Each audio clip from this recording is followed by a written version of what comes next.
Welcome to the video. Let's talk about how lean do you have to be a professional bike rider. This is a picture of me in April 2002.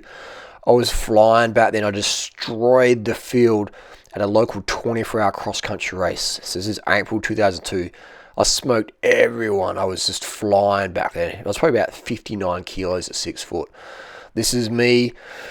I beat a couple of Kenyan runners that day, and that was in Thailand. This is Chris Froome, and you can see how lean you have to be winning the Tour de France or the Tour of Spain. You have to be really lean.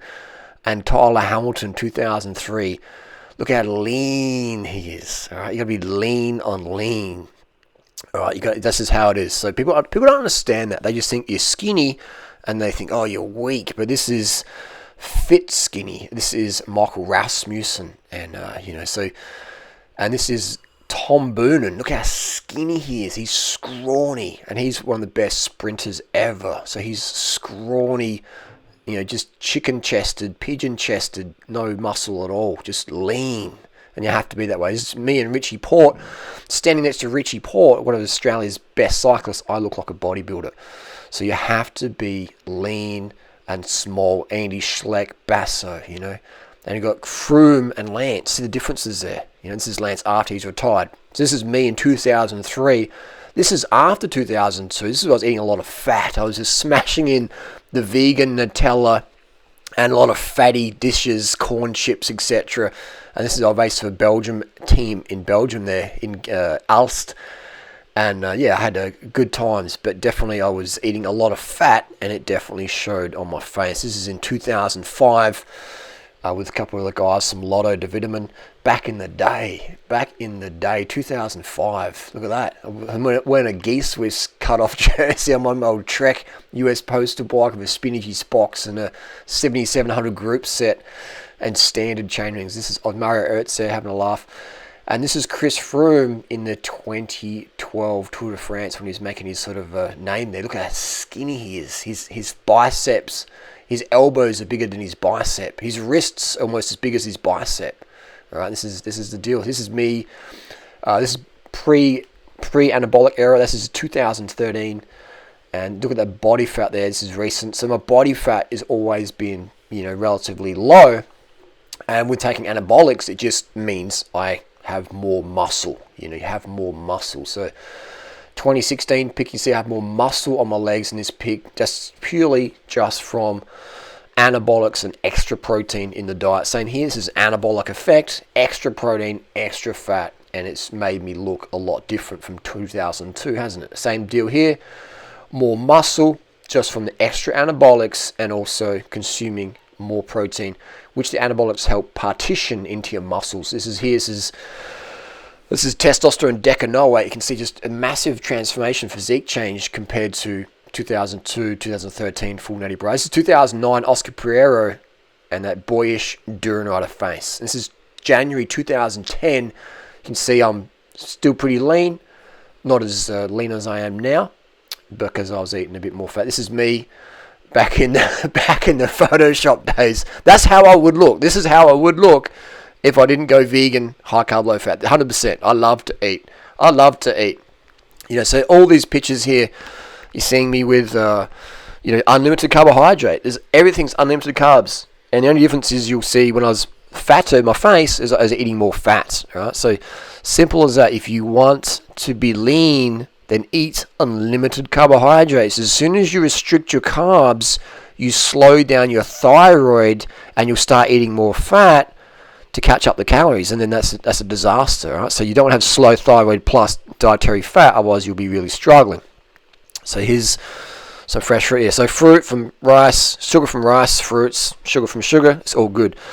Picture here, 2016, I think this was. Geraint Thomas took this picture and put it on his Twitter. And here's a picture here from last year's Natasha there, and she doesn't know, they're natties, and they feel amazing. But unlimited carbohydrate. Once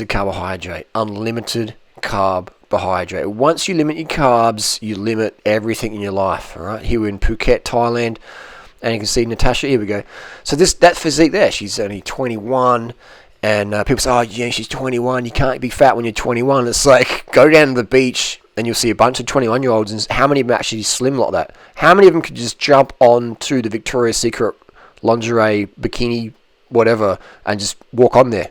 You know, Natasha could walk on stage any day of the year. How many supermodels can do that? They're having to do cocaine and cigarettes and all these drugs and stuff. And Natasha doesn't do any of that stuff because she understands, you know, it would wreck her metabolism. If you do it once or twice, it's not going to be an issue. But if you rely on drugs for weight loss, they're going to bite you in the bum. They're going to come back and they're going to slow your thyroid, and you're going to be really struggling to be lean, stay lean. All right? So never, ever, ever restrict your carbohydrate content. I've never have, you know, I might have like been unorganized on long rides and ran out of food, but that wasn't purposely. So there you go. So that's just wanted to show you there. When I had my little chipmunk cheek face, which is still fine. You know, people probably think, oh, I look healthier there. I get that. But that's from eating too much fat. And that was back in the day when I was doing 30,000 km a year. Those 2003 photos. So I was my heaviest. Photo on the left here. This is 2003 on my Avanti Corsa. 2003 on the left. On the right, we've got 2002. So on the left, I'm eating a lot of fat. A lot of healthy fats. Avocado, tahini, nuts, nut butters, organic cold pressed olive oils. I was eating this vegan Nutella. I was really into that, and corn chips and things like that. So just eating more fat calories. And that year in 2003, I was training the house down to 30,000 Ks, and I felt great. You know, but I did gain a few extra kilos, and at my body weight, it definitely, I did notice on the climbs, you know, because it wasn't extra muscle, it was just extra fat, which was, I mean, I had really good endurance and extra calories. My body's just like, go, did Paris, but I did suffer on the climbs compared to here in 2002, you know, durianrider, stick rider. That man, I was just monstering up the climbs. If I didn't really know how to train back then like I do now. I didn't really have the cadence knowledge. I had no power meter. This is before Strava, well before Strava. So if I had that physique now, with my knowledge now, you know, I'd be definitely, you know, maybe win the Australian Road Championships at age 43, you know, but I've just got no desire to train like that anymore. I've also got no desire to be that lean, I should say. You know, looking that lean at my age now, it just doesn't help my cause, you know, but I could definitely get to that leanness very, very easily just by doing, you know, training like a pro and not touching any anabolics. Anabolics have just transformed my physique by stacking on the muscle, and which you don't want as a pro level cyclist. So I have no doubt in my mind with my 80 VO2 max and my, you know, ability to train and eat smart and recover, that I've got no doubt in my mind I could be, you know, up there with the very best riders in Australia in terms of, you know, like stage racing, etc. You know, fitness wise, metabolically speaking, skill wise, I'd have to do a bit more, but get back into racing a bit more. But yeah, definitely in terms of uphill watts per kilo, 30-minute watts per kilo, there's no doubt in my mind just how lean I can get myself because I understand nutrition, I understand weight loss. All right.